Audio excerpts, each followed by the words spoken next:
How to block and unblock someone on your Facebook. Hi guys, in this video I will show you how you can block or unblock someone from your Facebook account very easily. So without wasting your time, let's get started.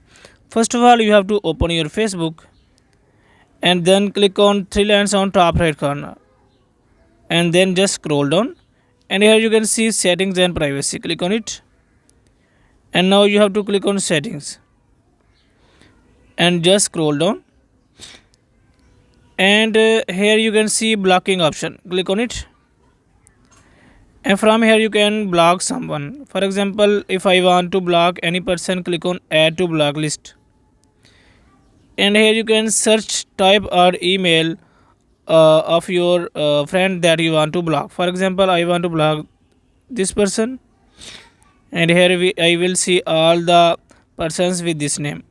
So if I want to block this person, click on block, and again click on block.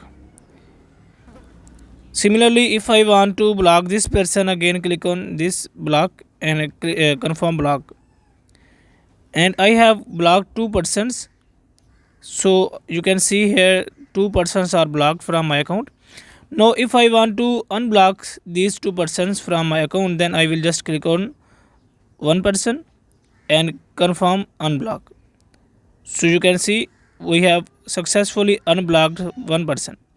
And if I want to unblock second person, I will just click on unblock and click on unblock, and you can see we have successfully unblocked these two persons. So guys, in this way you can block or unblock someone from your Facebook account very easily. If this video guide is helpful for you, please like the video and subscribe to our channel. Thanks for watching.